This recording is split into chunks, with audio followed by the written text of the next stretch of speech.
A las 2:47 de la tarde de un sábado por la tarde, en el estacionamiento del centro comercial Riverside Commons, las cámaras de seguridad captaron a una mujer joven subiendo a la camioneta de un extraño. Ella sonreía, con su bolso de cámara al hombro, completamente inconsciente de que caminaba hacia su muerte. El hombre que le sostenía la puerta del pasajero no era quien decía ser. La cafetería que él había prometido no existía. Y en 4 horas, Cassidy Morrison estaría luchando por su vida en una cabaña remota a 60 millas de cualquier persona que pudiera escuchar sus gritos. Esta es la historia de cómo un depredador utilizó fotografías robadas y mentiras cuidadosamente elaboradas para atraer a una estudiante universitaria de 19 años hacia su asesinato. Una historia de engaño digital, manipulación calculada y una familia destruida por secretos escondidos detrás de la pantalla de un teléfono inteligente. Lo que le sucedió a Cassidy Morrison comenzó 6 semanas antes de ese encuentro en el estacionamiento, en el espacio aparentemente inocente de un mensaje directo de Instagram. Cassidy Marie Morrison tenía 19 años cuando murió. Nacida y criada en la ciudad costera de Riverside Heights, se había mudado a Avenbrook 8 meses antes cuando su madre, Lydia, aceptó un puesto como administradora de hospital en el Centro Médico Mercy General. La mudanza había sido difícil para Cassidy, quien había dejado atrás a sus amigos de la infancia, calles familiares y la tumba donde su padre había sido enterrado 3 años antes tras un ataque cardíaco repentino a los 44 años. Avenbrook era un pueblo de tamaño mediano en el noroeste del Pacífico, el tipo de lugar donde todos parecían conocerse ya. Los centros comerciales y las cadenas de café dominaban el distrito comercial, mientras que los barrios residenciales más antiguos se extendían hacia colinas boscosas que prometían rutas de senderismo y miradores escénicos. Era seguro, tranquilo y profundamente solitario para una joven de 19 años que no conocía a nadie. Cassidy se había matriculado en el Riverside Community College, estudiando fotografía y diseño gráfico con sueños que se extendían mucho más allá de los límites de la vida suburbana. Quería trabajar para National Geographic, documentando la vida silvestre en lugares remotos. Quería capturar imágenes que hicieran sentir algo a la gente, que contaran historias sin palabras.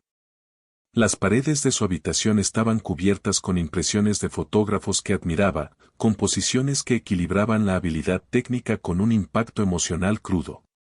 Pero el talento y la ambición no podían aliviar el aislamiento que sentía en este nuevo pueblo. Su madre trabajaba largas horas en el hospital, llegando a menudo a casa agotada y distraída por sus responsabilidades administrativas. Los intentos de Cassidy por hacer amigos en la universidad no habían tenido éxito. El programa de fotografía era pequeño y la mayoría de los estudiantes ya tenían grupos de amigos establecidos desde la secundaria. Ella era educada, ellos eran educados, y nunca se desarrolló nada más profundo. Su vida social existía principalmente a través de su teléfono. Videollamadas diarias con su mejor amiga Sienna Park, que asistía a la Universidad Estatal a 200 millas de distancia. Desplazamientos por Instagram viendo las vidas de personas que solía conocer. Y, cada vez más, conversaciones nocturnas con extraños que comentaban sus publicaciones de fotografía con observaciones reflexivas sobre la composición, la iluminación y el tono emocional. Así fue como Brennan la encontró. La cuenta de Instagram parecía profesional a primera vista. El nombre de usuario era Brennan Creative, la foto de perfil mostraba a un joven atractivo de unos 20 años con cabello castaño despeinado y una sonrisa fácil, parado en un acantilado con vista a una dramática costa del Pacífico. Su biografía decía, estudiante de fotografía noroeste del Pacífico, el arte es rebelión. Su feed contenía exactamente el tipo de contenido que atraería a alguien como Cassidy, tomas de paisajes melancólicos, retratos de la hora dorada. Estéticas de cafetería que sugerían un alma creativa navegando por el mundo con sensibilidad artística.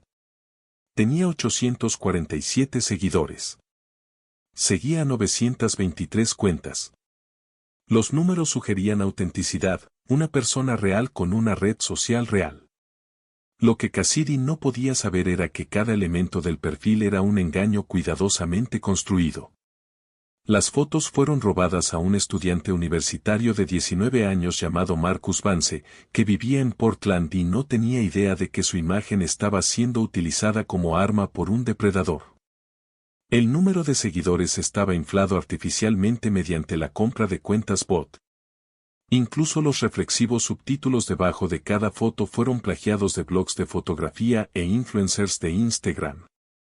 El primer mensaje llegó un martes por la noche a finales de marzo.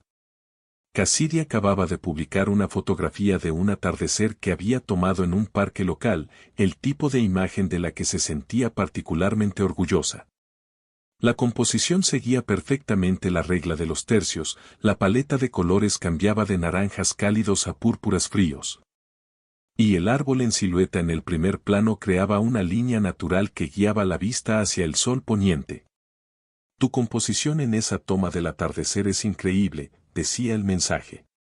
La ubicación según la regla de los tercios es del libro, pero hiciste que se sintiera espontánea. ¿Estás estudiando esto formalmente o eres autodidacta? Era exactamente el tipo de cumplido que destacaba entre los habituales comentarios de buena foto que poblaban sus publicaciones.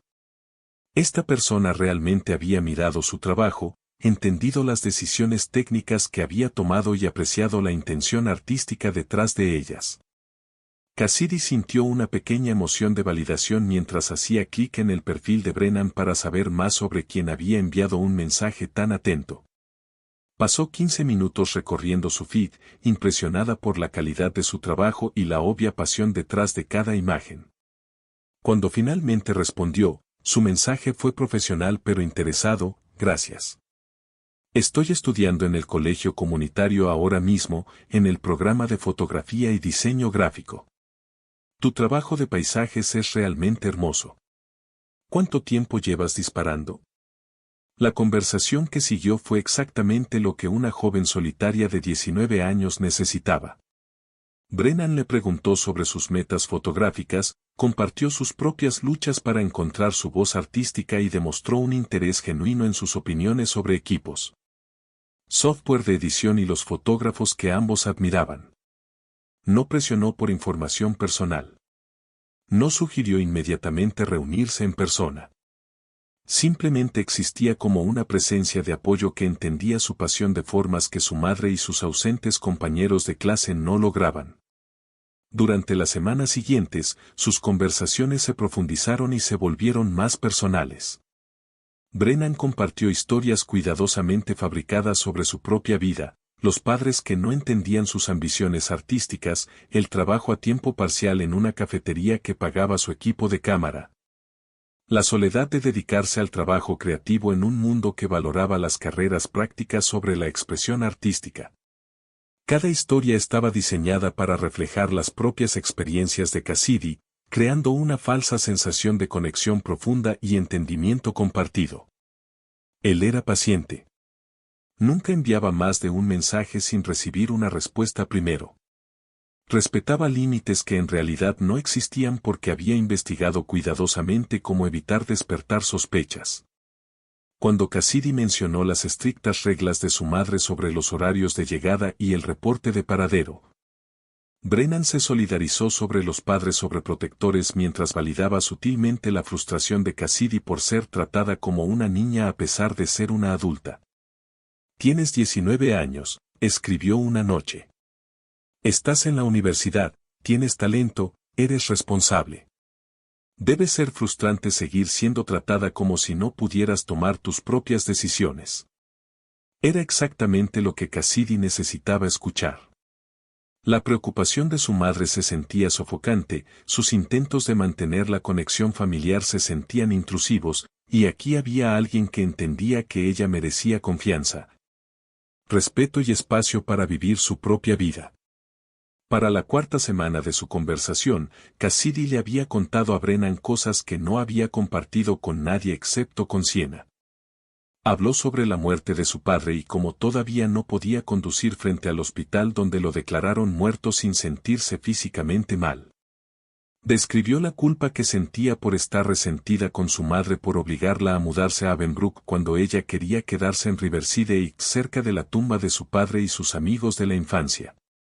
Admitió que a veces se ponía completamente invisible, como si pudiera desaparecer y nadie, excepto su madre y Sienna, notaría que se había ido. Brennan escuchaba. Validaba. La hacía sentir vista de formas que parecían imposibles a través de mensajes de texto en la pantalla de un teléfono inteligente. Y lentamente, con cuidado, comenzó a sugerir que deberían conocerse en persona.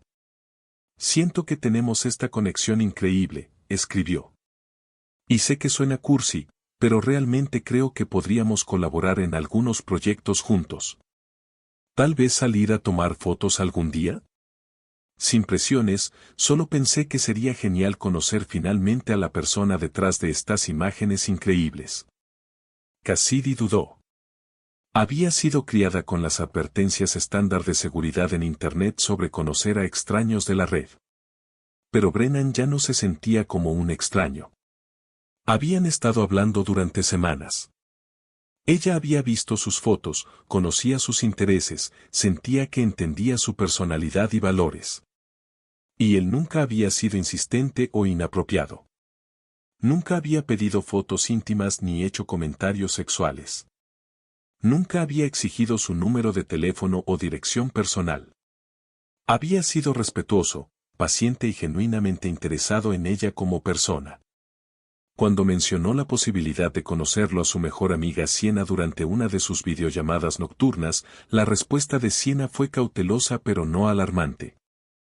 ¿Has hecho videollamada con él?, preguntó Sienna, con rostro preocupado en la pantalla de la laptop de Cassidy. La cámara de su laptop está rota, explicó Cassidy. Pero hemos estado hablando como 6 semanas. Siento que realmente lo conozco. ¿Tal vez llevar a alguien contigo cuando te reúnas? ¿O al menos decirle a tu mamá a dónde vas realmente? Mi mamá se volvería loca si supiera que voy a conocer a alguien de Instagram. Apenas me deja ir a ningún lado como están las cosas. Además, solo nos vamos a reunir para tomar un café en el centro comercial.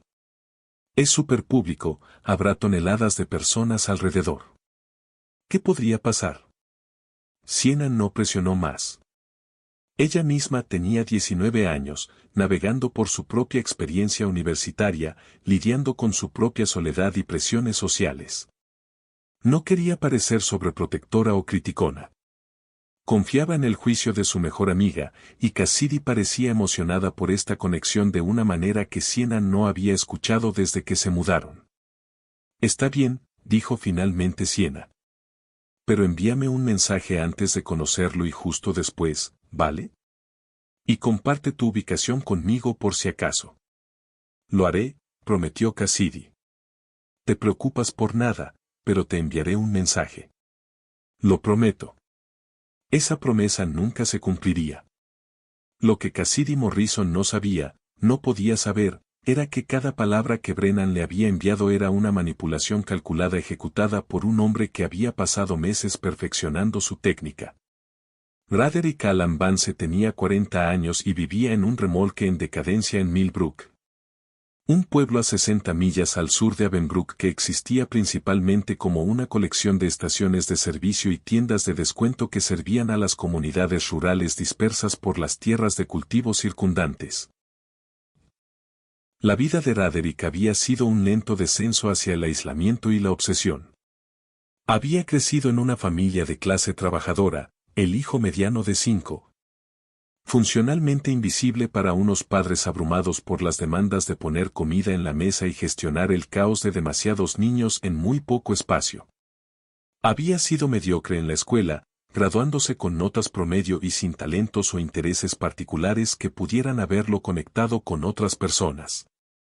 Sus 20s fueron un borrón de trabajos mal pagados y relaciones fallidas que terminaban cuando las mujeres percibían algo fundamentalmente malo bajo su fachada de normalidad cuidadosamente mantenida. Había trabajado como contratista de TI, un trabajo que se adaptaba a su preferencia por la mínima interacción humana y le permitía pasar la mayor parte del tiempo a solas con las computadoras. Era lo suficientemente competente para mantener un empleo estable, pero nunca lo suficientemente ambicioso para avanzar más allá de los puestos de nivel inicial. La condena que había puesto su nombre en el registro de delincuentes sexuales llegó 8 años antes.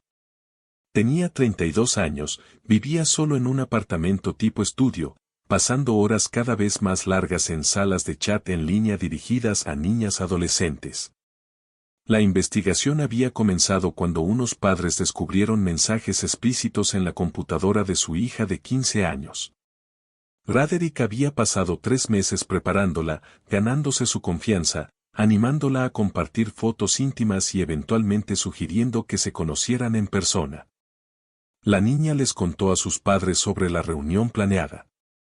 La policía estaba esperando cuando Roderick llegó al lugar designado.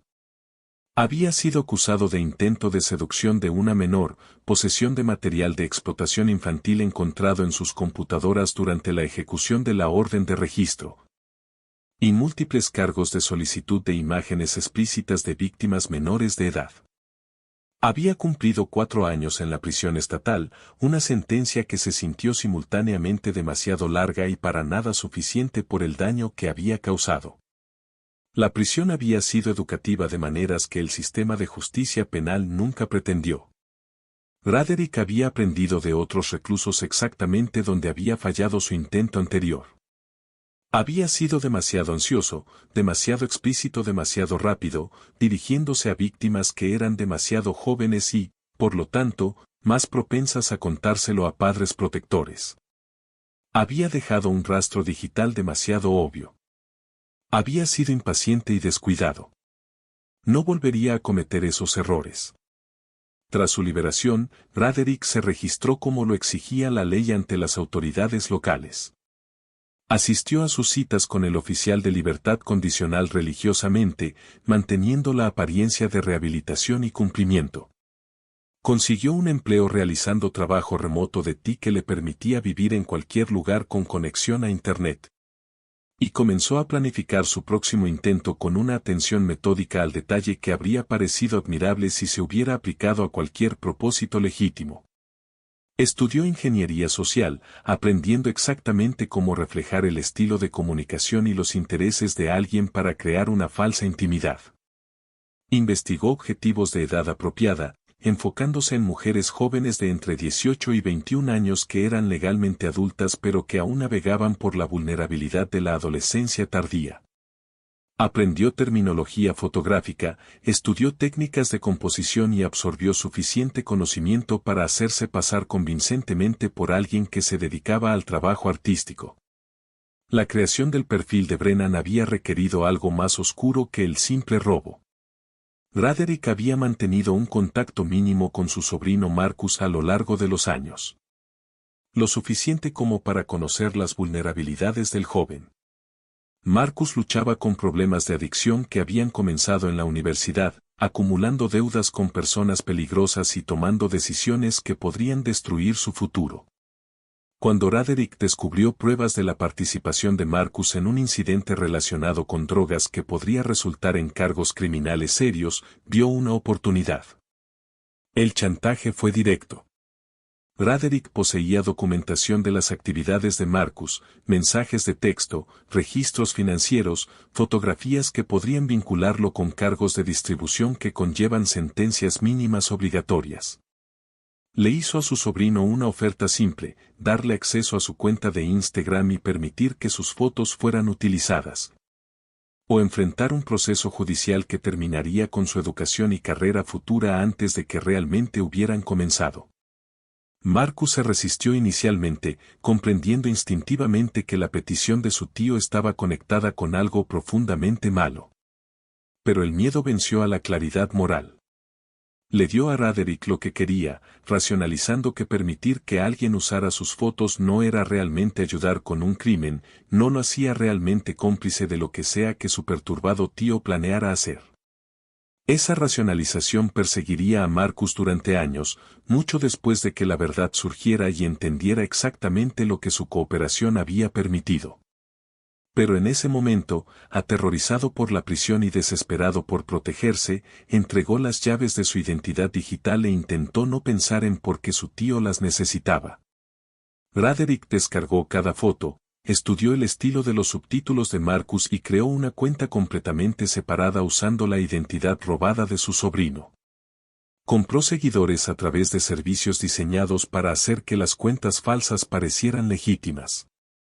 Siguió a cientos de cuentas de fotografía para parecer un miembro activo de la comunidad. Y luego comenzó a buscar a la víctima perfecta. Los criterios eran específicos.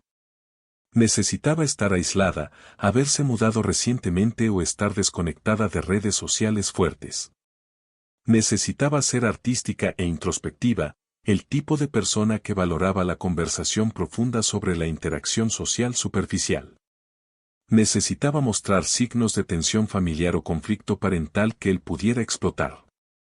Y necesitaba ser hermosa, porque las fantasías de Braderick requerían atracción física para mantener su interés durante las semanas de preparación necesarias para el éxito. Había enviado mensajes a 17 mujeres diferentes antes de Cassidy. La mayoría dejó de responder después de unos pocos intercambios. 3 sospecharon cuando él rechazó las solicitudes de videollamada. 2 aceptaron reunirse pero insistieron en traer amigos, obligándolo a cancelar con emergencias fabricadas. Cassidy era diferente. Cassidy era perfecta. Estaba lo suficientemente sola como para anhelar una conexión, era lo suficientemente inteligente como para sentirse halagada por la atención de él hacia su trabajo.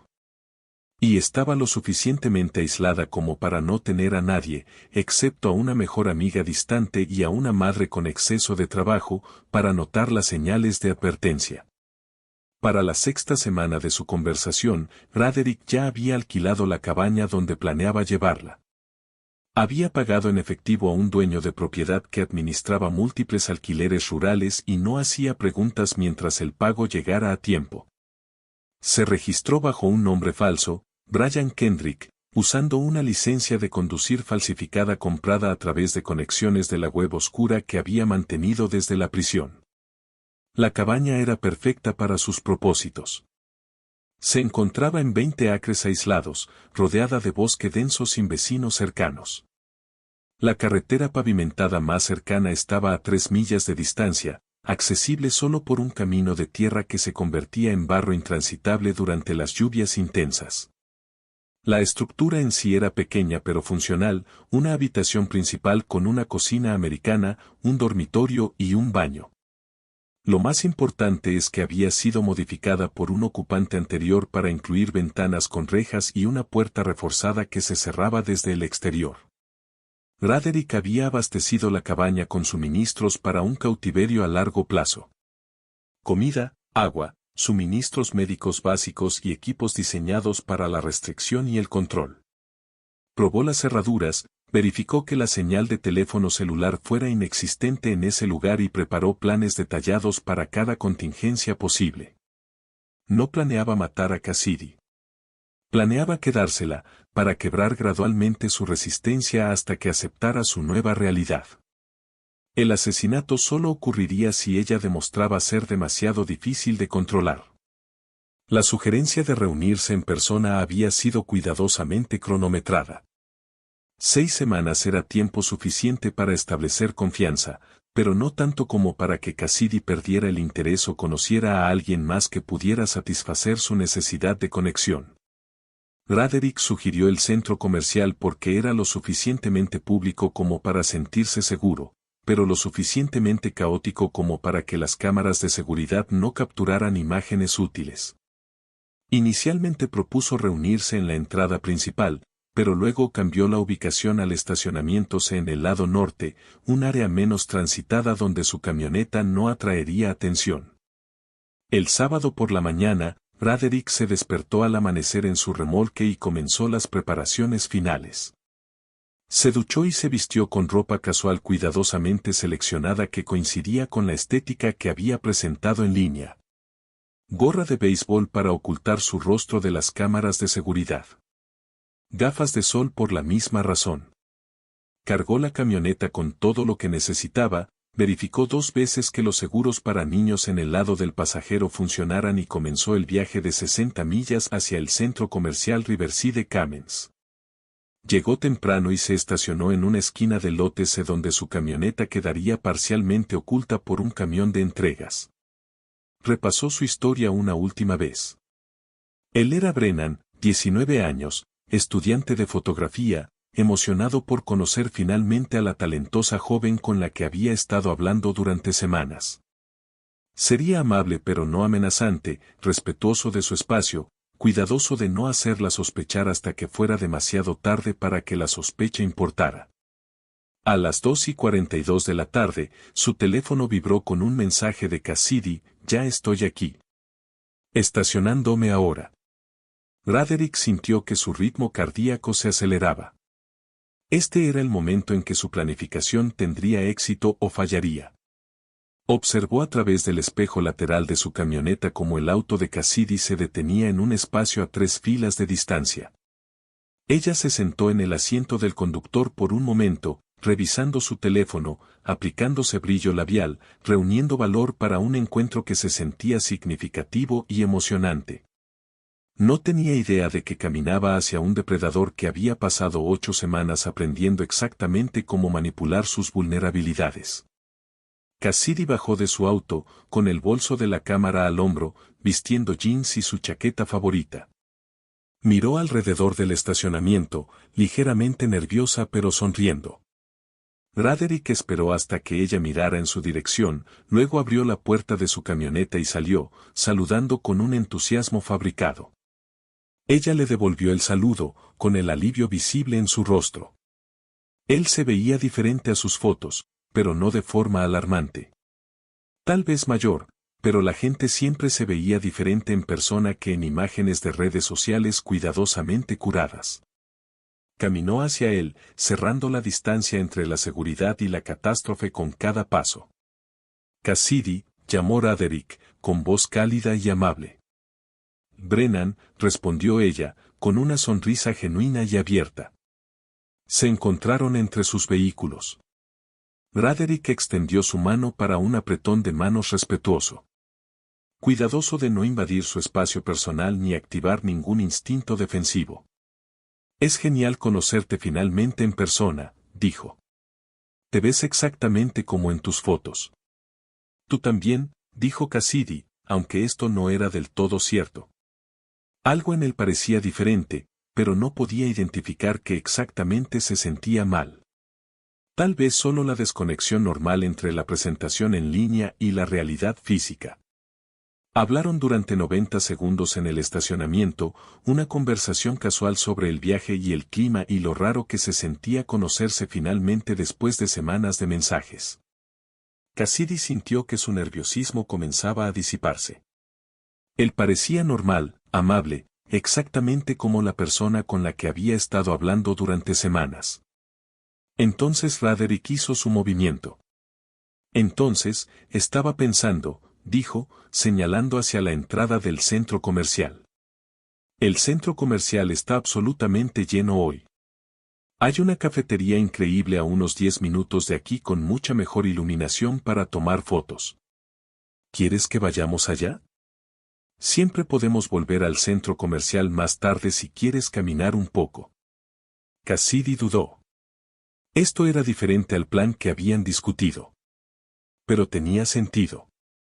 El centro comercial sí se veía lleno, y un lugar más tranquilo sería mejor para hablar realmente y tal vez tomar algunas fotos juntos.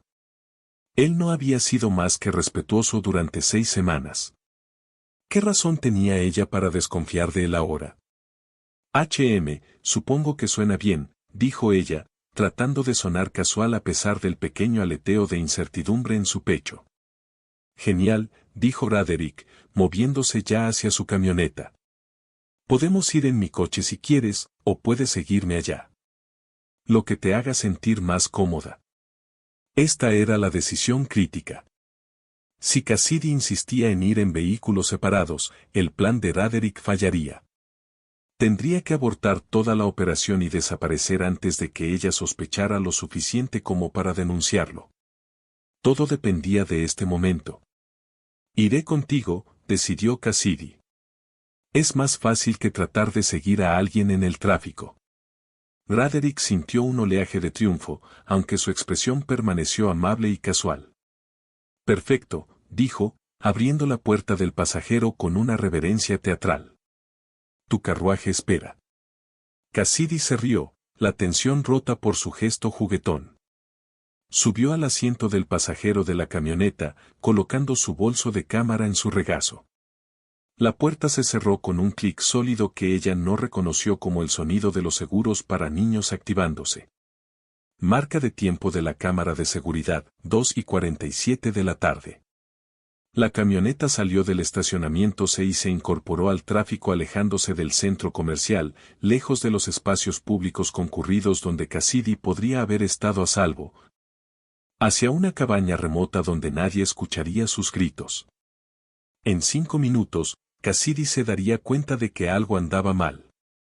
En 10 minutos, entendería la profundidad de su error. En 4 horas, estaría muerta. Pero en ese momento, saliendo del estacionamiento, Cassidy Morrison todavía estaba viva, todavía esperanzada, todavía creyendo que finalmente había encontrado a alguien que la entendía. El último mensaje de texto que le había enviado a su madre permanecía sin leer en el teléfono de Lydia Morrison: te quiero mamá, nos vemos a la noche corazón rojo. Nunca llegaría a casa. Los primeros 5 minutos se sintieron casi normales. Cassidy se sentó en el asiento del pasajero de la camioneta de Roderick, con su bolso de cámara equilibrado en su regazo, mirando pasar las calles desconocidas por la ventana. El vehículo olía ligeramente a productos de limpieza y a algo más que ella no podía identificar, un aire rancio que sugería que el espacio no era ocupado regularmente por pasajeros. La radio tocaba música pop genérica a bajo volumen, llenando el silencio entre intentos esporádicos de conversación.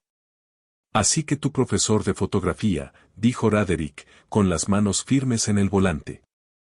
¿Mencionaste que realmente no entiende tu visión artística? Sí, respondió Cassidy, agradecida por el tema familiar. Es muy técnico, muy enfocado en seguir las reglas. Pero creo que las mejores imágenes vienen de romper las convenciones, ¿sabes? Encontrar tu propia perspectiva. Absolutamente, asintió Roderick. Eso es lo que separa las instantáneas del arte. La voluntad de ver las cosas de manera diferente. La conversación se sentía como una continuación natural de sus semanas de mensajes en línea. Pero algo estaba comenzando a molestar a Cassidy, una sutileza errónea que no podía articular del todo. La voz de Roderick sonaba diferente de lo que había imaginado, más áspera, más vieja, con un filo que no se había percibido en el texto. Su perfil decía que tenía 19 años, pero las manos que agarraban el volante mostraban una edad visible, un ligero desgaste que no encajaba con un estudiante universitario que apenas entraba en sus 20. Miró su rostro de perfil.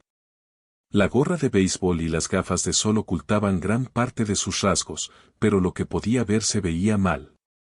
Más viejo. La piel de su cuello mostraba líneas que sugerían a alguien en sus 30 o incluso 40, no a un adolescente a pocos años de la secundaria. Oye, dijo Cassidy, tratando de mantener su tono casual.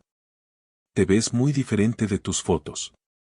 Roderick se rió, el sonido ligeramente forzado. Sí, soy terrible tomándome selfies. Además, esas fotos tienen un par de años. Ya sabes cómo es, encuentras fotos que te gustan y simplemente sigues usándolas. ¿Un par de años? Pero dijiste que tienes 19 ahora, así que esas fotos serían de cuando tenías 17. ¿Dije 19? Las manos de Roderick se tensaron imperceptiblemente en el volante. Quise decir que empecé la universidad a los 19. En realidad tengo 23. Me tomé unos años sabáticos después de la secundaria. La explicación tenía sentido lógico, pero los instintos de Cassidy gritaban que algo estaba profundamente mal. Había estado hablando con alguien que afirmaba tener 19 años. Ahora, de repente, tenía 23. Y se veía incluso mayor que eso. Notó que habían dejado el distrito comercial por completo, dirigiéndose hacia un área de granjas dispersas y bosque denso. ¿Dónde está exactamente esta cafetería?, preguntó, sintiendo que la tensión se filtraba en su propia voz. Solo un poco más allá. Está algo escondida, eso es lo que la hace especial. Vale la pena el viaje, lo prometo. Cassidy buscó su teléfono, tratando de ser discreta. Necesitaba enviarle un mensaje a Sienna, necesitaba compartir su ubicación como había prometido. Pero mientras desbloqueaba la pantalla, la voz de Roderick cortó el espacio entre ellos, ahora más afilada. ¿A quién le escribes? Solo a mi amiga. Avisándole dónde estoy. ¿Le dijiste a alguien que te ibas a reunir conmigo? La pregunta llevaba un filo que hizo que el pecho de Cassidy se apretara de miedo. Yo, no. Le dije a mi mamá que iba a la biblioteca. La postura de Roderick se relajó un poco. Bien. Mantengamos esto entre nosotros por ahora. No hay necesidad de involucrar a otras personas todavía, ¿verdad? Esto es lo nuestro. Lo nuestro. Las palabras que habían parecido íntimas y especiales en los mensajes de texto ahora sonaban posesivas y amenazantes. El pulgar de Cassidy se posó sobre el contacto de Sienna, pero dudó, temerosa de que desafiarlo visiblemente pudiera escalar lo que sea que estuviera sucediendo. Se conformó con abrir sus servicios de ubicación, esperando que su teléfono al menos rastreara a dónde iban. Habían estado conduciendo durante 12 minutos cuando la civilización desapareció por completo. El camino pavimentado dio paso a una pista de tierra que serpenteaba a través de un bosque cada vez más denso. No se veían casas. No había otros coches. Solo árboles presionando desde ambos lados y el sonido de la grava crujiendo bajo las llantas de la camioneta. Esto no parece que vayamos a una cafetería, dijo Cassidy, con la voz temblando ahora, el miedo anulando su intento de parecer tranquila. Necesitamos hablar, dijo Roderick, su máscara de amabilidad finalmente quebrándose.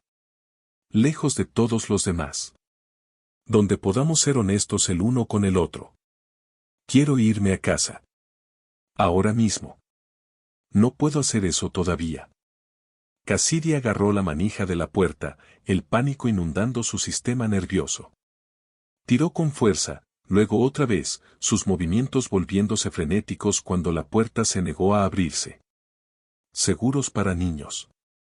La realización la golpeó como un impacto físico. Las puertas estaban cerradas desde afuera, atrapándola en este vehículo con un extraño que había mentido sobre todo. Déjame salir, gritó ella, con la voz quebrada por el terror. Déjame salir ahora mismo. Cassidy, cálmate. No voy a lastimarte. Solo necesito que me escuches. Tenemos una conexión, sabes que la tenemos. Solo necesito tiempo para ayudarte a entender. Tú no eres Brennan. ¿Quién eres? Déjame salir. Estaba llorando ahora, golpeando sus puños contra la ventana, gritando aunque no hubiera nadie para escuchar. Su teléfono se había caído al suelo durante su lucha. Podía verlo allí, con la pantalla aún brillando, pero no podía alcanzarlo sin soltar la manija de la puerta que intentaba forzar desesperadamente. La camioneta se detuvo frente a una pequeña cabaña que no se parecía en nada a ninguna cafetería que Cassidy hubiera visto. Estaba aislada, rodeada de árboles, con ventanas enrejadas que la hacían parecer más una prisión que un lugar que alguien visitaría voluntariamente. Aquí era donde él planeaba traerla desde el principio. Cada mensaje, cada cumplido, cada momento de falsa conexión había estado guiando hacia este lugar donde nadie podría escucharla y nadie la encontraría. Roderick apagó el motor. He preparado todo para nosotros. Comida, suministros, todo lo que necesitamos. Lo entenderás eventualmente. Solo toma tiempo. Por favor, susurró Cassidy, con la voz quebrada. Por favor, solo déjame ir. No se lo diré a nadie. Lo prometo. Solo, por favor, déjame ir a casa. Tu hogar está conmigo ahora. Él salió del lado del conductor y rodeó para abrir la puerta de ella. En el momento en que se abrió, Cassidy se lanzó, tratando de correr, pero Roderick estaba listo. Su mano se cerró alrededor del brazo de ella, los dedos hundiéndose en su bíceps con una fuerza que dejaría moretones. Ella luchó, gritando y pateando, pero él le doblaba el tamaño y tenía la ventaja de la planificación y la preparación. La arrastró hacia la cabaña mientras ella le arañaba los brazos, dejando rasguños que luego ayudarían a identificarlo, aunque para entonces sería demasiado tarde para salvar su vida. Dentro de la cabaña, el terror de Cassidy alcanzó una intensidad primaria que trascendía el pensamiento consciente. El espacio era pequeño y oscuro, con muebles que parecían de hace décadas y un olor a desuso bajo los recientes productos de limpieza. Vio la puerta reforzada, las ventanas enrejadas, los suministros apilados contra una pared. Esto no era un crimen impulsivo. Esto era algo que él había estado planeando durante semanas, tal vez meses. ¿Quién eres?, exigió ella, retrocediendo lejos de él hasta que sus hombros golpearon la pared. No tienes 19 años. No eres un estudiante de fotografía. ¿Quién eres? Mi nombre es Roderick, dijo él, cerrando la puerta detrás de ellos. El sonido de la cerradura activándose fue el ruido más aterrador que Cassidy había escuchado jamás. Y tienes razón, no tengo 19. ¿Realmente importa eso? Tenemos algo especial, Cassidy. Tú también lo sentiste. Sé que lo hiciste. No tenemos nada. Y mentiste sobre todo. Las fotos, tu edad, toda tu vida. Todo fue una mentira. La conexión era real. Tu soledad era real. Tu necesidad de ser comprendida era real. Yo puedo darte eso. Puedo darte todo lo que necesitas, si tan solo te permites. Y quiero irme a casa, gritó Cassidy. Mi mamá me está esperando. Hay gente que sabe dónde estoy. No, no lo saben. Le dijiste a tu madre que ibas a la biblioteca. No le dijiste a nadie que te reunirías conmigo. Nadie sabe que estás aquí. La verdad de sus palabras la golpeó como un golpe físico. Él tenía razón. Le había mentido a su madre. Le había prometido a Siena enviarle un mensaje pero no lo hizo. Se había subido a la camioneta de un extraño sin decirle a nadie a dónde iba realmente. Y ahora estaba atrapada en una cabaña remota con un hombre que había pasado semanas aprendiendo exactamente cómo manipularla para llegar a esta situación. Pero Cassidy Morrison no había sobrevivido 19 años de vida, no había superado la muerte de su padre y las subsiguientes luchas de su familia, no se había abierto camino a través de la soledad y el aislamiento, solo para rendirse ante la fantasía de este monstruo. Si él pensaba que ella simplemente aceptaría el cautiverio, la había malentendido fundamentalmente. Las siguientes 3 horas se convirtieron en una lucha desesperada por la supervivencia. Cassidy intentó todo lo que pudo imaginar para escapar. Lanzó una silla a través de una de las ventanas enrejadas, rompiendo el vidrio pero incapaz de doblar las barras de metal que habían sido instaladas específicamente para evitar escapes. Intentó forzar la cerradura de la puerta usando un pasador de su cabello, con las manos temblando tanto que apenas podía sujetar el metal. Gritó hasta que su garganta estuvo en carne viva, esperando que alguien pudiera escuchar, aunque Roderick había elegido este lugar precisamente porque no había nadie lo suficientemente cerca para responder a los gritos. Cuando se dio cuenta de que el escape era imposible, intentó negociar. Prometió que no le diría a nadie lo que había pasado si él simplemente la dejaba ir. Ofreció dinero, los ahorros de su madre, cualquier cosa que pudiera pensar que convenciera a liberarla. Pero Roderick no tenía intención de dejarla irse. Había pasado demasiado tiempo planeando esto, invertido demasiado esfuerzo en crear a la víctima perfecta. Ella era suya ahora, o eso creía él. La confrontación física comenzó cuando Roderick intentó restringirla con una cuerda que había preparado de antemano. Cassidy luchó con todo lo que tenía, uñas, dientes, puños, la desesperación dándole una fuerza que no sabía que poseía. El médico forense documentaría más tarde extensas heridas defensivas en sus manos y brazos, evidencia de una joven que se negó a someterse incluso enfrentando posibilidades imposibles. Ella asestó golpes sólidos. Sus uñas arrancaron piel de la cara y los brazos de él. Pateó con la fuerza suficiente para dejar moretones que serían visibles en el cadáver de él días después. Pero él era más fuerte, más pesado, y tenía la ventaja de ser el agresor en lugar del defensor. Cada vez que ella se liberaba, él la atrapaba de nuevo. Cada vez que ella pensaba que podría escapar de su agarre, él la dominaba. Para las 6 de la tarde, Cassidy estaba exhausta, sangrando por cortes sufridos durante sus intentos de romper las ventanas y ronca de tanto gritar. Pero seguía viva, seguía luchando, seguía negándose a aceptar lo que Roderick quería hacerle. Y esa negativa, ese rechazo fundamental de su fantasía, activó algo en el que transformó el cautiverio planeado en un asesinato impulsivo. Cuando ella no dejaba de gritar, cuando no aceptaba que la resistencia era inútil, cuando continuaba luchando a pesar de horas de lucha fallida, Roderick tomó una decisión. Sus manos encontraron la garganta de ella. Ella le arañó las muñecas, luchó por respirar, miró a los ojos de su asesino y no vio nada humano devolviéndole la mirada. El análisis posterior del médico forense determinaría que la estrangulación tomó aproximadamente 3 minutos. 3 minutos durante los cuales Cassidy Morrison luchó por cada aliento, durante los cuales su cerebro gritó por el oxígeno al que no podía acceder.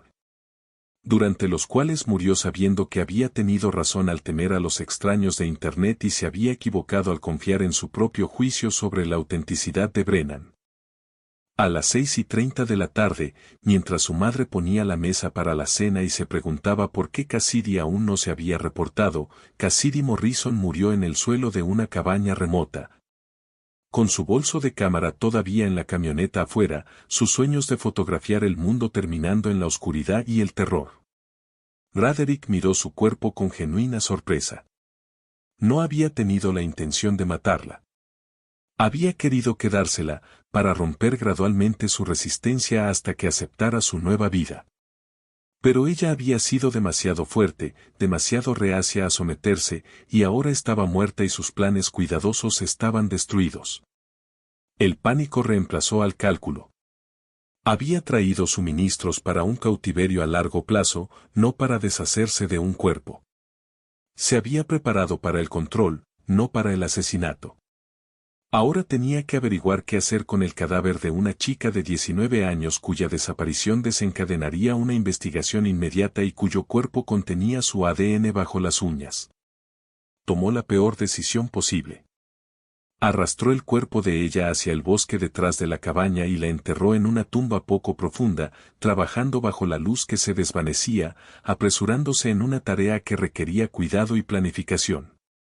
Cubrió la tierra removida con ramas y hojas, esperando que fuera suficiente para ocultar lo que había hecho hasta que pudiera decidir su próximo movimiento. Para cuando terminó, estaba oscuro. Regresó a la cabaña, limpió lo que pudo con los suministros que había traído e intentó pensar en sus opciones. Huir. Necesitaba huir.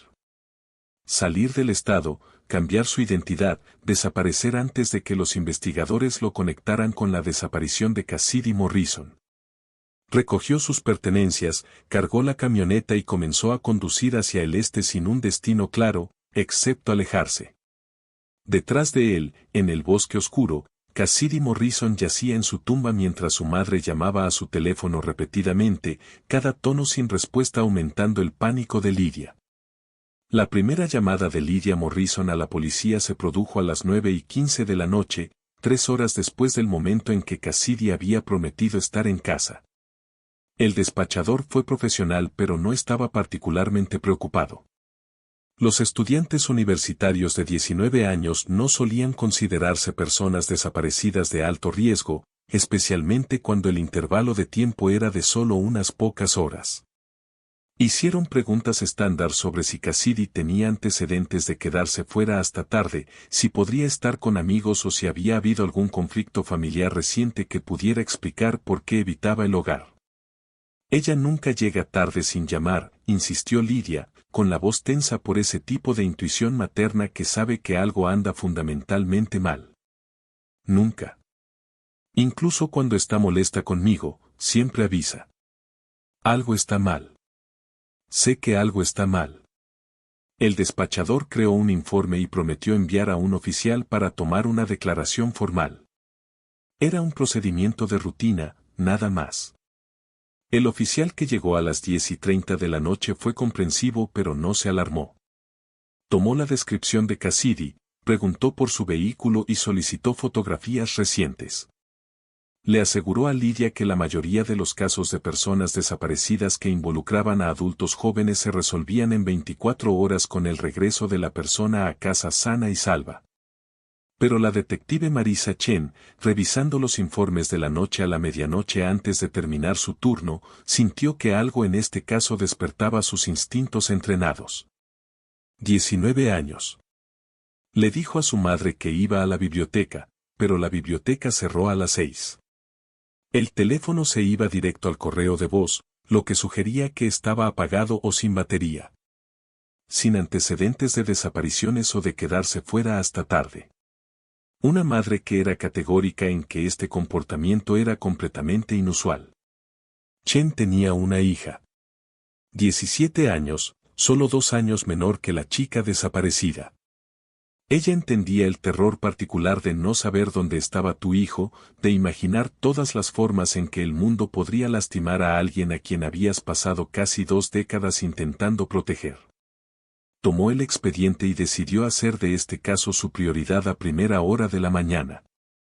Para cuando Chen llegó a la residencia de los Morrison a las 7 de la mañana del domingo, Lidia no había dormido.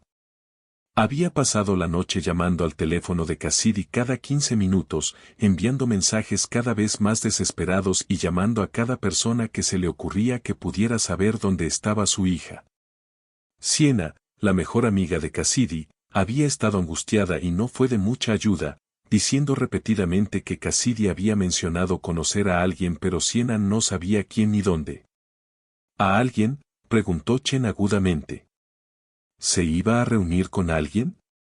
No lo sé, dijo Sienna entre lágrimas, con la voz distorsionada por la conexión telefónica y el pánico. Lo mencionó hace unos días pero no me dio detalles. Le dije que tuviera cuidado y que me escribiera antes y después. Pero nunca me escribió. Oh Dios, debí haber hecho más preguntas. Debí haber.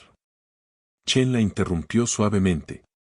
Sienna, necesito que pienses con mucho cuidado. ¿Mencionó Cassidy algo sobre esta persona?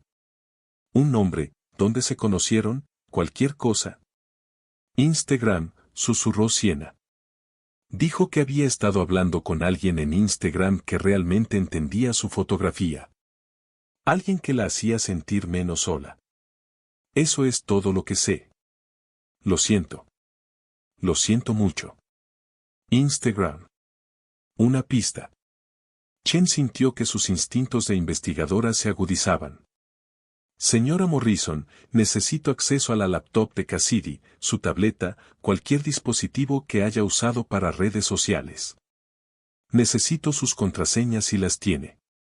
Y necesito que me diga cada lugar que frecuentaba, a todos los que conocía, cualquier lugar a donde pudiera haber ido. En una hora, Chen tenía la laptop de Cassidy abierta en la mesa del comedor de la familia Morrison, rodeada por su equipo reunido. Jaque Moreno, su especialista en informática forense, ya estaba extrayendo registros telefónicos y comenzando el proceso de acceso a las cuentas de redes sociales de Cassidy. Los registros telefónicos llegaron primero, mostrando la última actividad de Cassidy a las 2:30 de la tarde del sábado, varios mensajes de texto a Sienna y a su madre, y luego nada. El último rastro del teléfono provino de una torre de telefonía cerca de la Ruta 47, dirigiéndose al norte fuera de la ciudad, a las 3:18 de la tarde.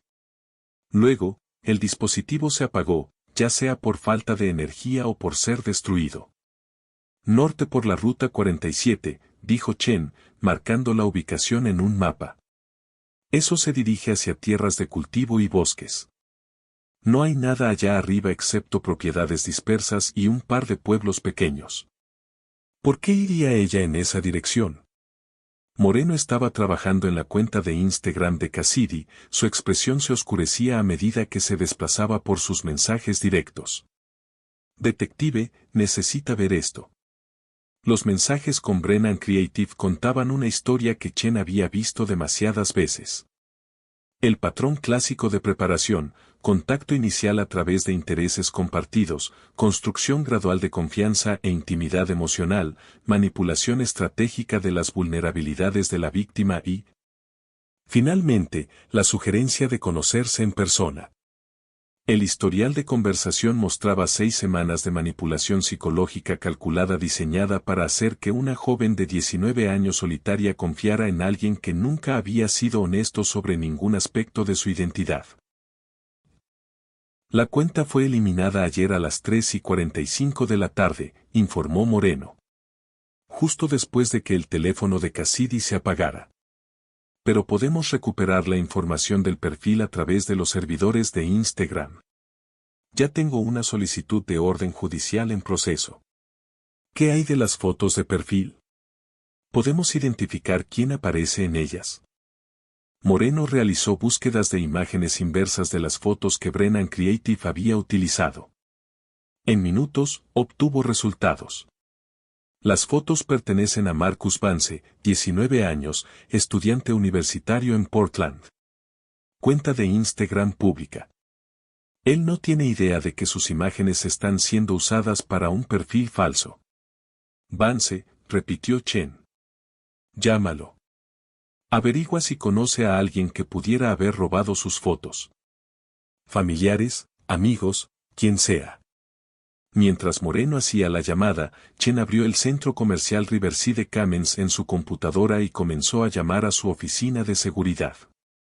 Necesitaba cada ángulo de cámara de ayer por la tarde, particularmente del estacionamiento C, donde el último mensaje había indicado que Cassidy debía encontrarse con esa persona. Marcus Vance respondió a su teléfono al tercer timbre, claramente confundido por el motivo de la llamada de la policía. No conocía a nadie llamado Brennan. No le había dado permiso a nadie para usar sus fotos. Sí, tenía familia en la zona, pero no estaba en contacto con la mayoría de ellos. Un tío al que no había visto en años, Braderick algo, pero no habían tenido relación desde que Marcus era un niño. Entonces Marcus se quedó en silencio en la línea. Chen pudo escuchar cómo cambiaba su respiración, el momento en que se dio cuenta de la realidad.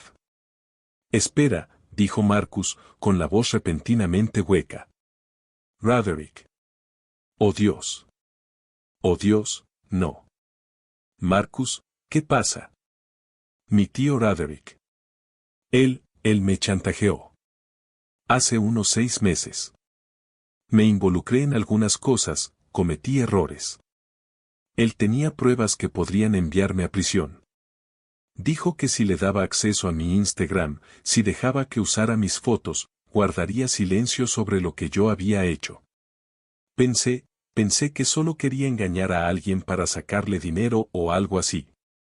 Nunca pensé que alguien saldría lastimado. La voz de Marcus se quebró. ¿Alguien salió lastimado? ¿Él lastimó a alguien? Chen sintió que el hielo se instalaba en su pecho. Una mujer de 19 años está desaparecida. Se iba a reunir con alguien usando tu identidad ayer por la tarde. Necesitamos encontrar a tu tío de inmediato. Braderick Vance, dijo Chen a su equipo tras terminar la llamada. Tráiganme todo sobre cualquier persona con ese nombre en un radio de 100 millas. El nombre regresó con un historial criminal que hizo que el pecho de Chen se apretara de pavor. Braderick Alan Vance, 40 años, delincuente sexual registrado, condena previa por intento de seducción de una menor. Dirección registrada en Millbrook, a unas 60 millas al sur. Requerido para reportarse con el oficial de libertad condicional mensualmente, último reporte el viernes por la tarde. Consíganme una orden de registro para su residencia, ordenó Chen. Y reúnan a un equipo táctico. Vamos para allá ahora. Para las 2 de la tarde del domingo, las grabaciones de seguridad de Riverside Commons habían sido recuperadas y analizadas. Chen observó en silencio cómo Cassidy Morrison caminaba por el estacionamiento C, mirando a su alrededor con nerviosismo visible, revisando su teléfono. Una camioneta gris se detuvo. Un hombre salió, gorra de béisbol, gafas de sol, pero claramente mayor que el adolescente que Cassidy pensaba que iba a conocer. Hablaron durante 90 segundos. Luego Cassidy subió al asiento del pasajero y la camioneta se alejó. La placa de matrícula estaba parcialmente oscurecida, pero la mejora de imágenes extrajo suficientes dígitos para rastrearla hasta una empresa de alquiler. El nombre en el contrato de alquiler, Roderick Vance. Él se la llevó, dijo Chen, con su voz plana por la furia controlada de una investigadora que sabía exactamente lo que solía sucederle a las mujeres jóvenes que subían a camionetas con depredadores sexuales. Necesitamos encontrar a donde se la llevó, y necesitamos encontrarlo ahora. La redada del equipo táctico en el remolque de Roderick en Millbrook se produjo al amanecer del lunes, casi 40 horas después de que Cassidy desapareciera. El remolque estaba vacío, pero las pruebas en su interior pintaban un cuadro horroroso. Múltiples computadoras y discos duros que contenían material extenso de explotación infantil. Fotografías impresas de mujeres jóvenes claramente tomadas de redes sociales sin su conocimiento. Notas manuscritas detallando vulnerabilidades y estrategias de manipulación. Un calendario con fechas marcadas para diversas actividades. Y lo más condenatorio, un recibo de alquiler de una cabaña pagada en efectivo bajo un nombre falso. Chen sostuvo el recibo con manos enguantadas, leyendo la dirección. Ubicación remota, 60 millas al norte de Millbrook. Exactamente el tipo de lugar al que alguien llevaría a una víctima a la que quisiera aislar por completo. Muévanse, ordenó. Todos. Ahora. El viaje a la cabaña tomó 45 minutos a través de un territorio cada vez más remoto. Al acercarse a la propiedad, Chen sintió el pavor familiar que venía de saber que probablemente llegaban demasiado tarde. La cabaña parecía abandonada cuando llegaron, sin ningún vehículo presente, sin signos de ocupación actual. El equipo táctico forzó la puerta y despejó la estructura habitación por habitación. En el interior, encontraron pruebas de uso reciente. Productos de limpieza. Suministros de comida. Cadenas y cuerdas que sugerían la preparación para un cautiverio a largo plazo.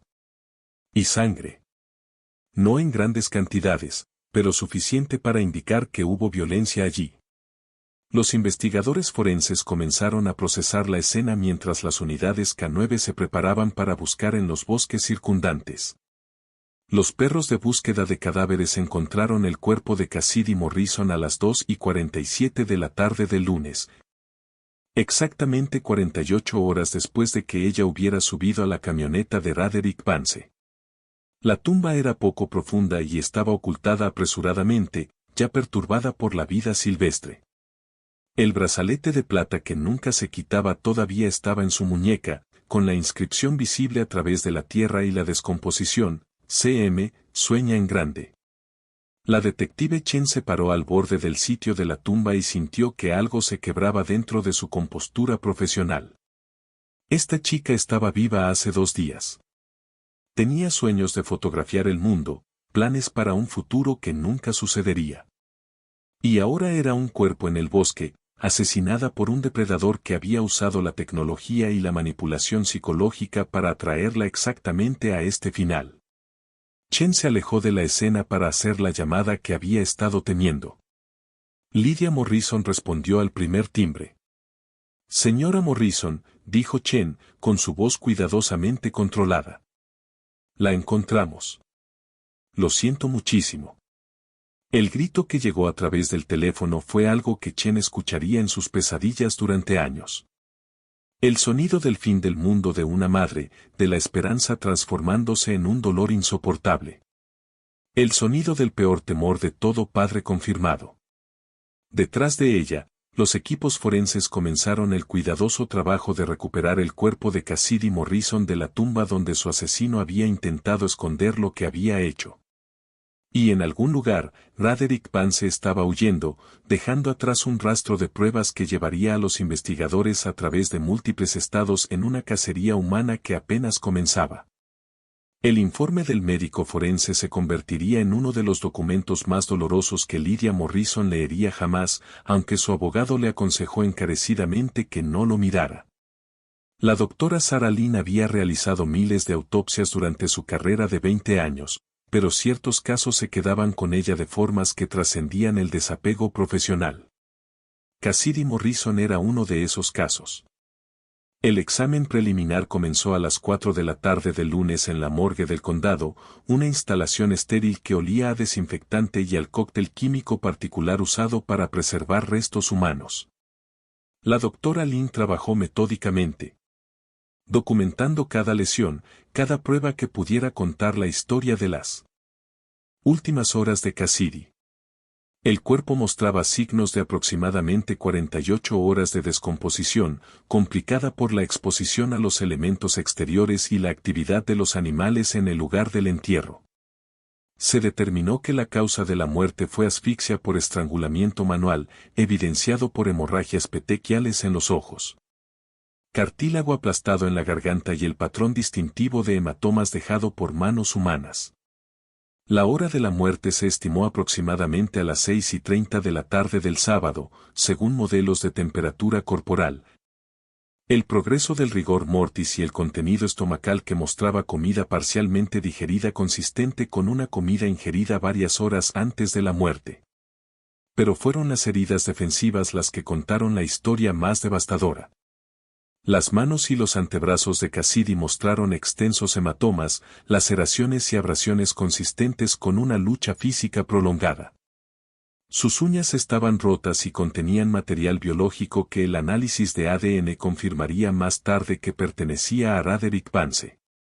Ella había arañado la cara y los brazos de su atacante con fuerza suficiente para sacar sangre, dejando pruebas que lo conectarían definitivamente con su asesinato.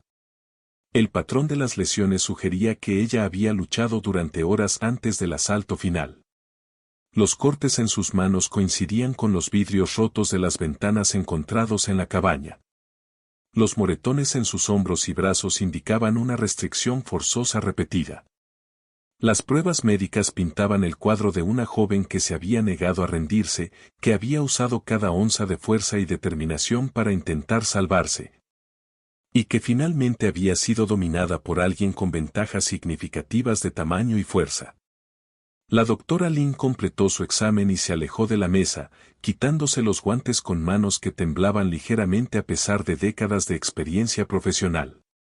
Miró el rostro de Cassidy Morrison, ahora en paz en la muerte a pesar de la violencia que había terminado con su vida, y sintió la rabia familiar que venía con el documentar crímenes contra los jóvenes. Ella luchó duro, le dijo la doctora Lynn a la detective Chen cuando la llamó con los resultados preliminares. Lo que sea que haya pasado en esa cabaña, ella no se rindió. Espero que eso le brinde algún pequeño consuelo a su madre. No lo hará, respondió Chen en voz baja. Nada lo hará. Pero gracias por el trabajo minucioso.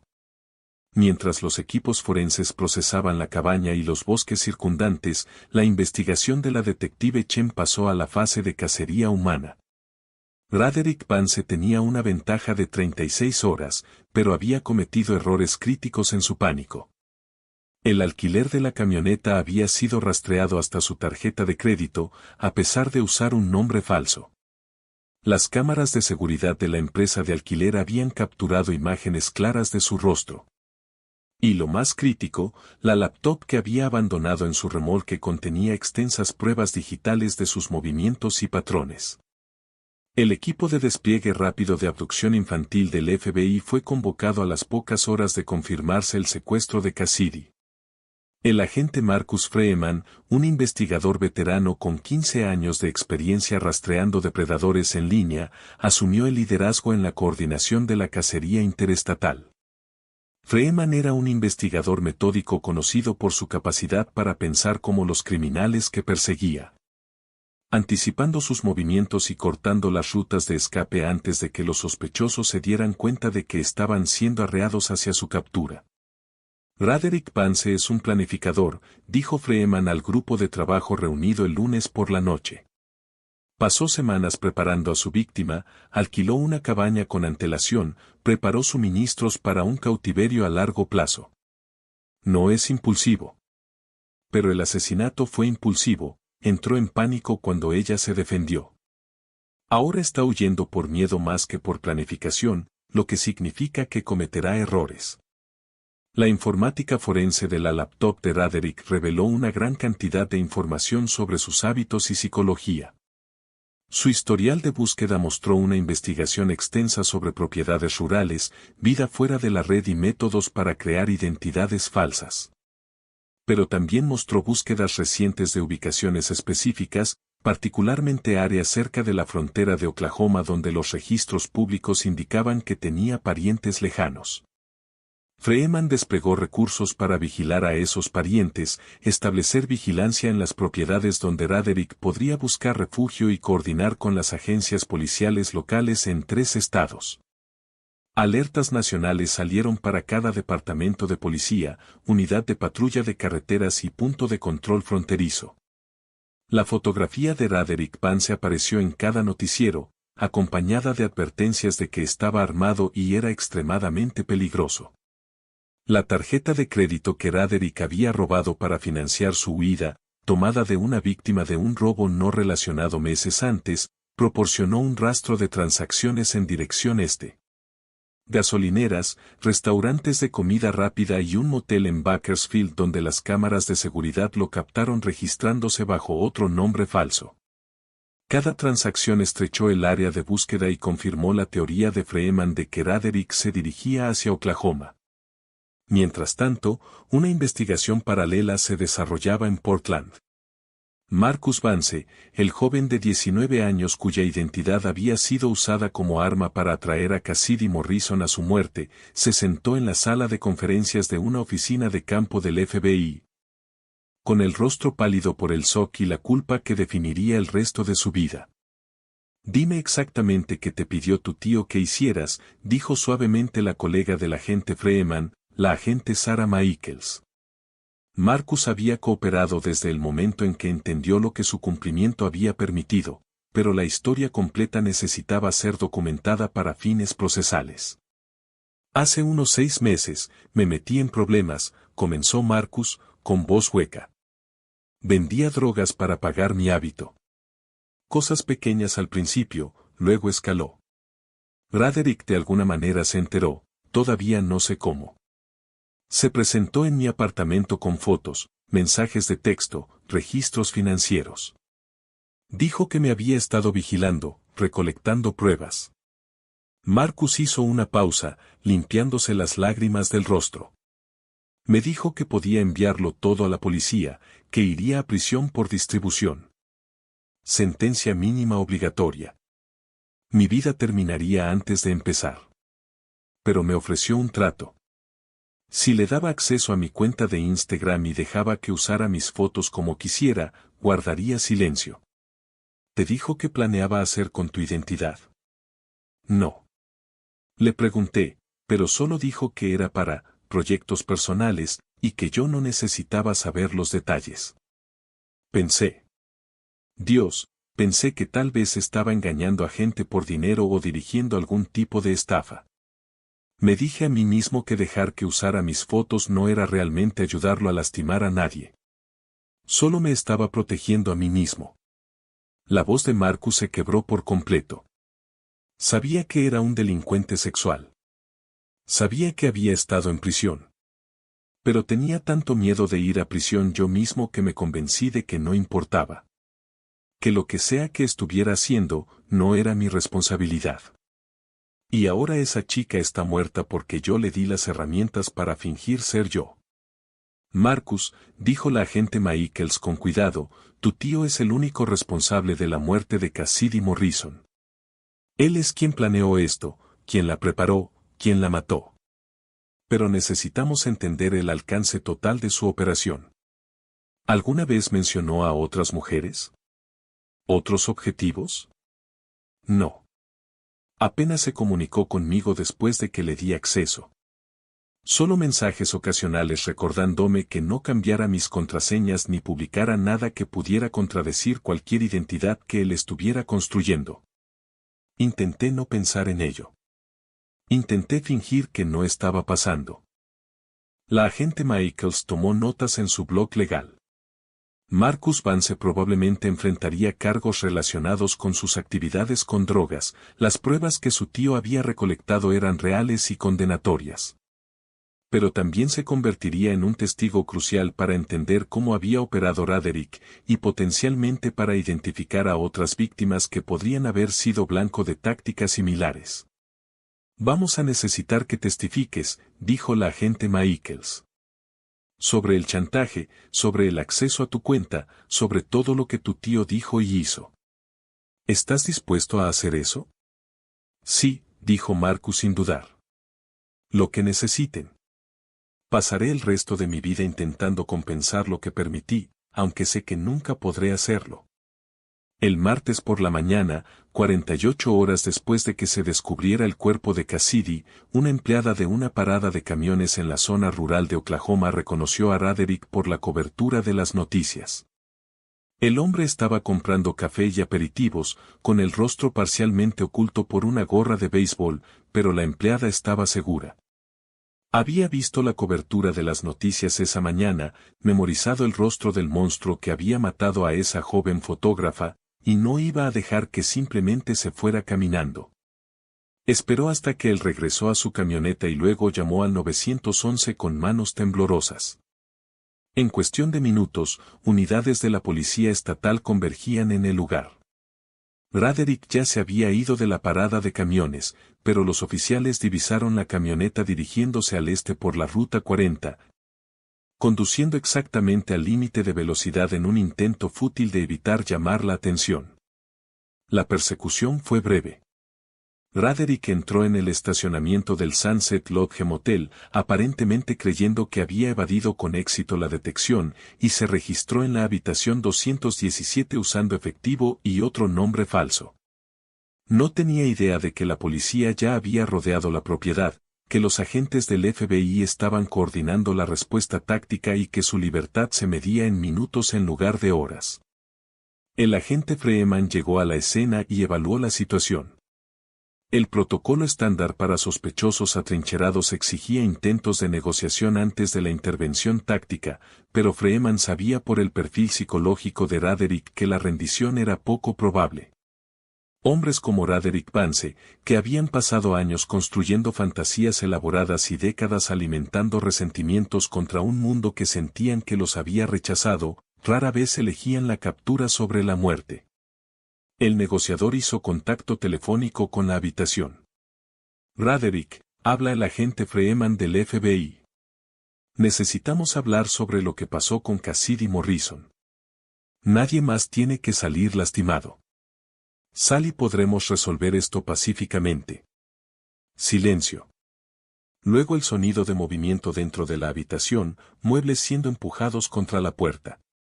Roderick, encontramos a Cassidy. Sabemos lo que pasó en la cabaña. Tenemos todas las pruebas que necesitamos. Empeorar esto no te ayudará. Sal con las manos en alto y nadie saldrá herido. Más silencio. Luego, a través de la puerta de la habitación del motel, la voz de Roderick, aguda y desesperada, no entienden. Se suponía que ella debía entender. Teníamos una conexión. Sé que creías eso, dijo Freeman, con su voz deliberadamente calmada y sin juicios. Ayúdame a entender qué pasó. Háblame de Cassidy. Ella luchó conmigo, dijo Roderick, con la voz quebrada. No dejaba de luchar. No aceptaba lo que podíamos tener juntos. No quise lastimarla. Solo quería que dejara de gritar. Freeman sintió una certeza fría instalarse en su pecho. Esto iba a terminar mal. Los sospechosos que confesaban durante las negociaciones buscaban la absolución antes de rendirse o justificaban sus acciones antes del suicidio.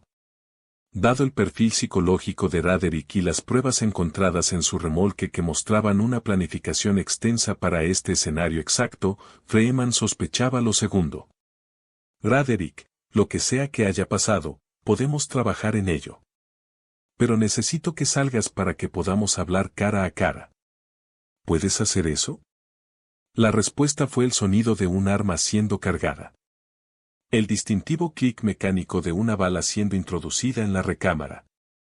Cada oficial presente reconoció el sonido y ajustó su posición en consecuencia. Está armado, dijo Freeman en voz baja por su radio. Táctico, prepárense para la entrada. La negociación está fallando. El equipo SWAT había estado posicionado desde el momento en que se confirmó la ubicación de Raderick. 6 operadores, extensamente entrenados en entradas de alto riesgo y combate en espacios cerrados, se colocaron en posición fuera de la habitación 217. Llevaban escudos balísticos, vestían equipo táctico completo y habían practicado este escenario exacto cientos de veces en entrenamiento. Raderick, intentó Freeman una última vez. No empeores esto. Sal ahora y nadie saldrá herido. La respuesta fueron disparos.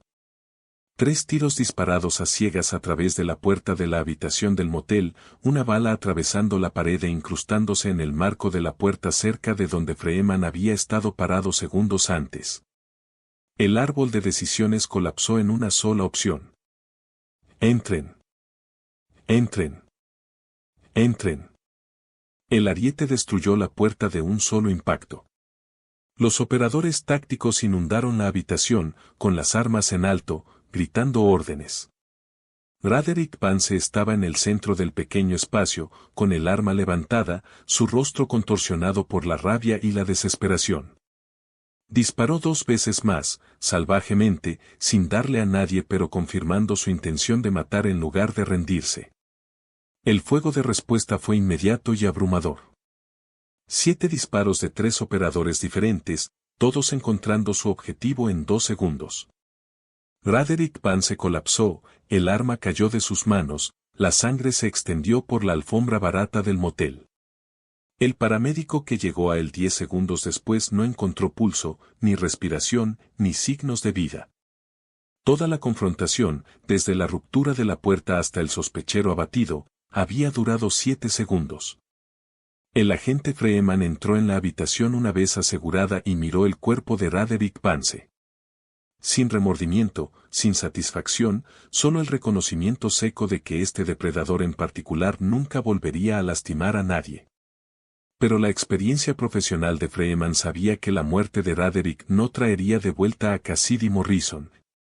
No sanaría el dolor de su madre y no evitaría que el próximo depredador usara las mismas tácticas con la próxima víctima vulnerable. El registro de la habitación 217 reveló pruebas que confirmaron los peores temores de todos los investigadores sobre lo que Raderick había estado planeando.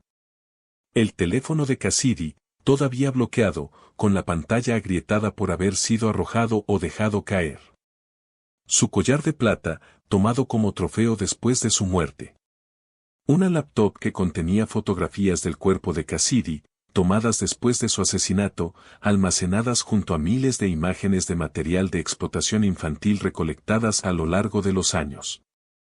Pero el descubrimiento más inquietante fue un mapa marcado con otras 2 ubicaciones, ambas en estados diferentes, ambas circuladas con tinta roja.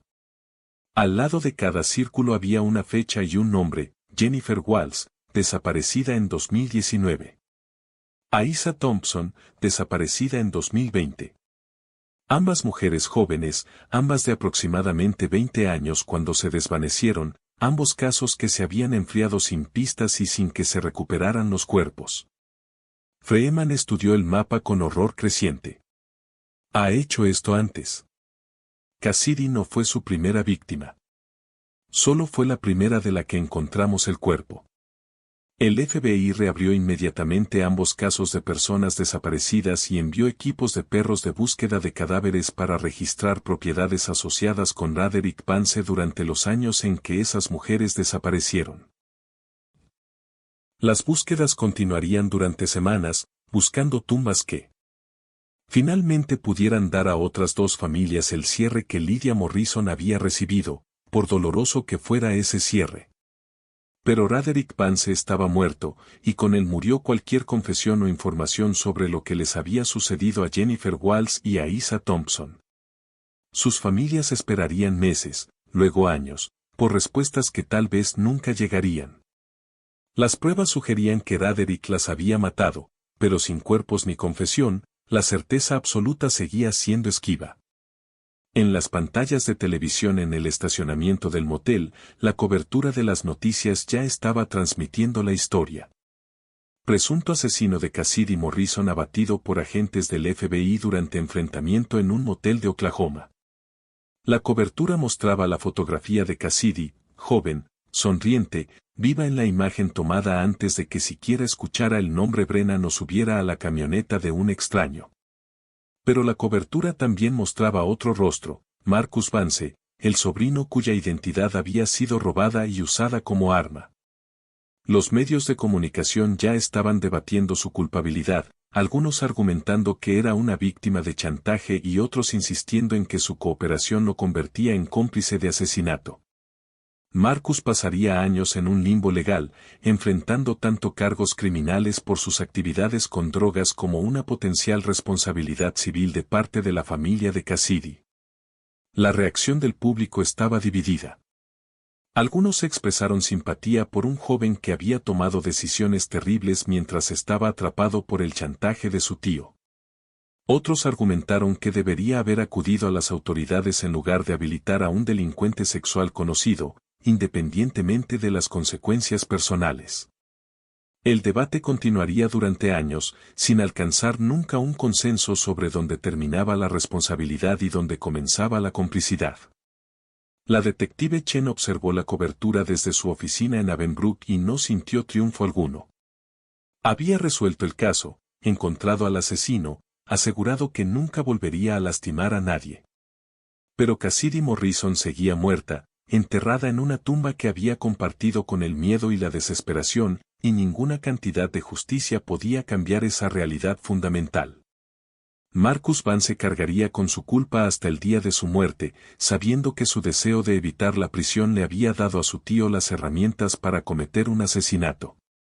Testificaría en audiencias, cooperaría con los investigadores que buscaban a otras víctimas y pasaría el resto de su vida intentando expiar decisiones que nunca podría deshacer. Pero Cassidy Morrison permanecería muerta, y nada de lo que Marcus hiciera cambiaría jamás ese hecho. El funeral se llevó a cabo el jueves, una semana después de que Cassidy Morrison saliera de su casa creyendo que se reuniría con un amigo. La iglesia de Santa Catalina en Avenbrook nunca había albergado una concurrencia tan grande, con más de 300 personas llenando cada banco y desbordándose hacia el vestíbulo. La mayoría no había conocido a Cassidy personalmente, ella solo había vivido en Avenbrook durante 8 meses, pero vinieron de todos modos. Impulsados por la tragedia de una vida joven robada y el temor universal de que podría haber sido su hija, su hermana, su amiga. El ataúd estaba cerrado. Lydia Morrison había tomado esa decisión después de ver el cuerpo de su hija en la morgue, después de comprender que ninguna habilidad mortuoria podría restaurar el rostro que había besado para despedirse el sábado por la mañana. El ataúd era blanco, cubierto completamente de flores, rosas, lirios, margaritas. Enviadas por personas que nunca conocieron a Cassidy pero se sintieron obligadas a reconocer la enormidad de lo que se le había quitado al mundo. En un caballete cerca del ataúd estaba el retrato de graduación de secundaria de Cassidy, tomado 2 años antes cuando todavía vivía en Riverside Heights y su padre aún estaba vivo. Ella sonreía en la fotografía, genuinamente feliz, con los ojos brillantes por la confianza de alguien que creía que el mundo estaba lleno de posibilidades y que tenía tiempo para explorarlas todas. El pastor Michei, que había bautizado a Cassidy cuando era una bebé y realizó el funeral de su padre 3 años antes, se paró en el púlpito luchando por encontrar palabras adecuadas para este dolor en particular. Nos reunimos hoy para recordar a Cassidy Marie Morrison, comenzó, con la voz quebrándose ligeramente. Hija, amiga, artista, soñadora. Una mujer joven cuya vida fue robada demasiado pronto por alguien que no la vio como una persona, sino como un objeto para sus propios deseos retorcidos. Habló durante 10 minutos sobre el talento de Cassidy, su amabilidad, sus sueños de fotografiar el mundo. Pero todos en la iglesia comprendieron que ningún elogio podía capturar lo que se había perdido. Ninguna palabra podía describir adecuadamente la magnitud de una joven de 19 años asesinada por un depredador que había pasado semanas aprendiendo exactamente cómo explotar sus vulnerabilidades. Cuando ayudaron a Lydia Morrison a pasar al frente para hablar, toda la congregación contuvo colectivamente el aliento. Se paró en el podio, agarrando sus bordes con las manos blancas por la fuerza, e intentó hablar a través de un dolor tan profundo que parecía manifestarse físicamente a su alrededor como una niebla sofocante. Mi hija lo era todo, comenzó, con su voz apenas por encima de un susurro. Era inteligente, talentosa y estaba tan llena de vida. Quería viajar por el mundo con su cámara. Quería documentar lugares y personas y momentos que importaran. Quería marcar una diferencia con su arte.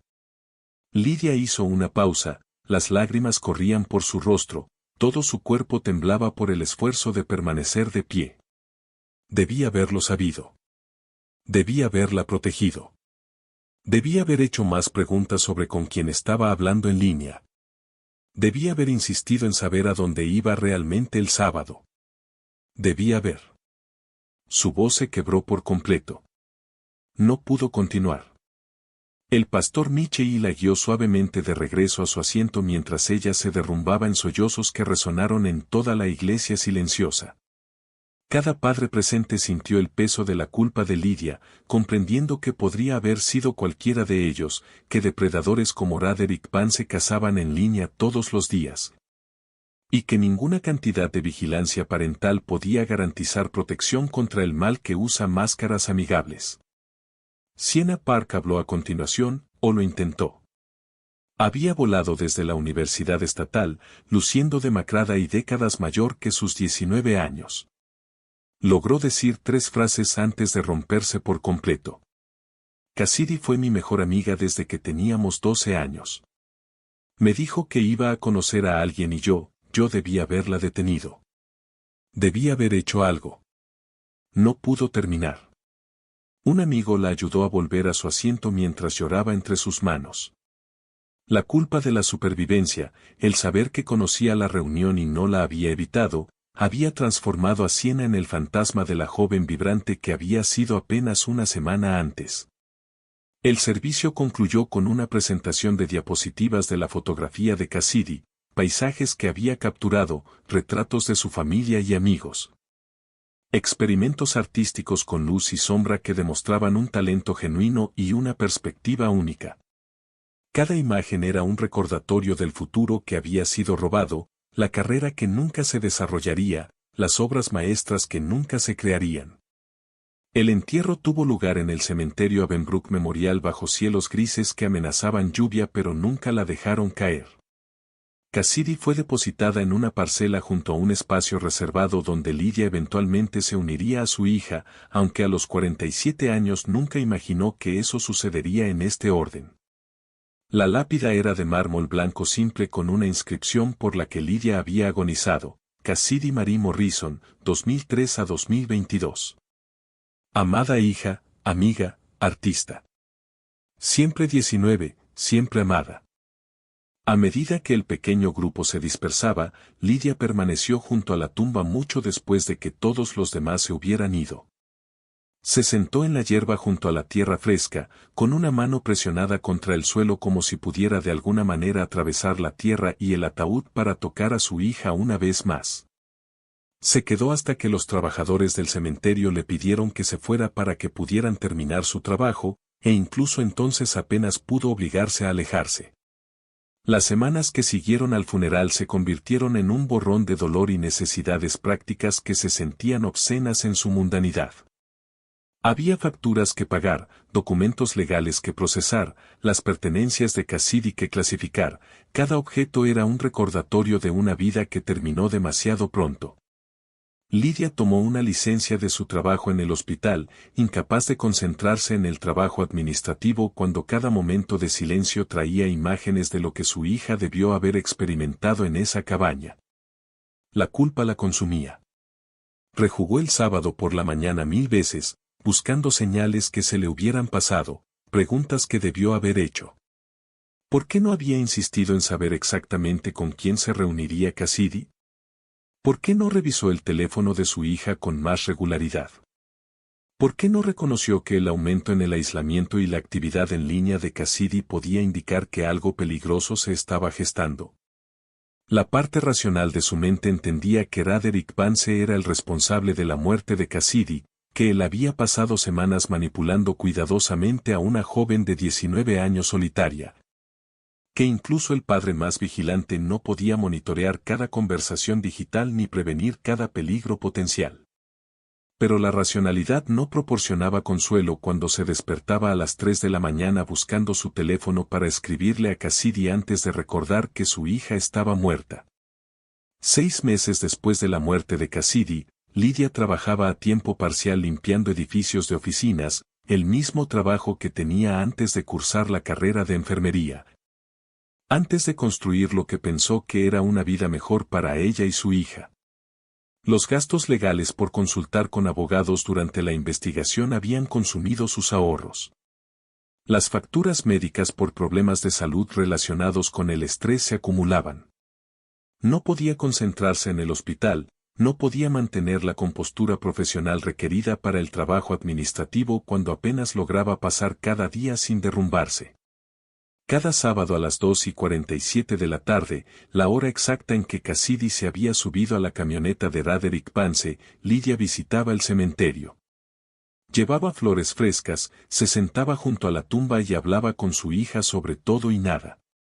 Le contaba a Cassidy sobre el trabajo, sobre el clima, sobre los vecinos que habían sido tan amables durante los peores días.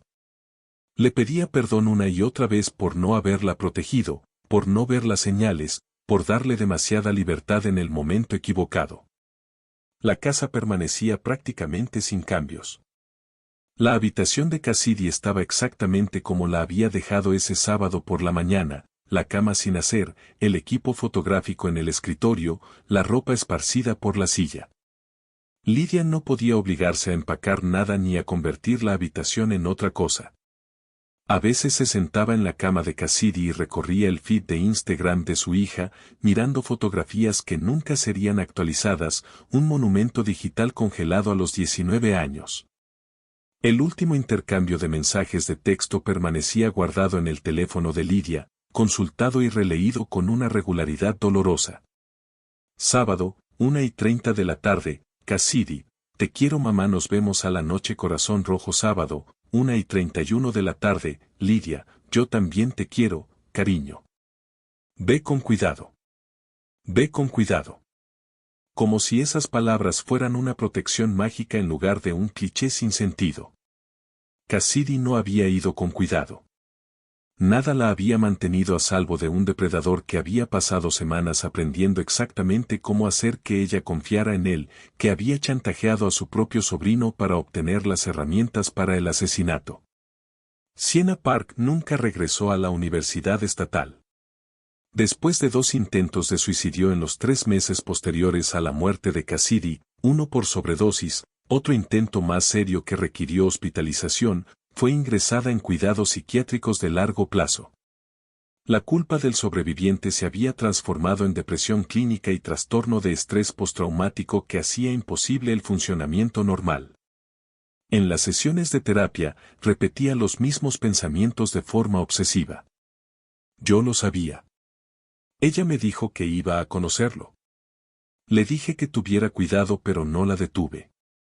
No se lo dije a su mamá. No insistí en ir con ella.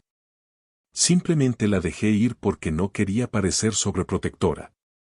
Y ahora está muerta porque no hice lo suficiente. Su terapeuta, la doctora Rachel Kim, pasó meses intentando ayudar a Sienna a entender que la muerte de Cassidy no fue su culpa, que ella había sido una amiga de 19 años y no una guardiana. Que Roderick Van se cargaba con la responsabilidad exclusiva de sus acciones. Pero la lógica no podía penetrar la culpa. El teléfono de Sienna todavía contenía los últimos mensajes de Cassidy, saliendo para conocerlo. Deséame suerte. Y el texto que Sienna envió en respuesta, buena suerte. Escríbeme después. Ese texto nunca llegó.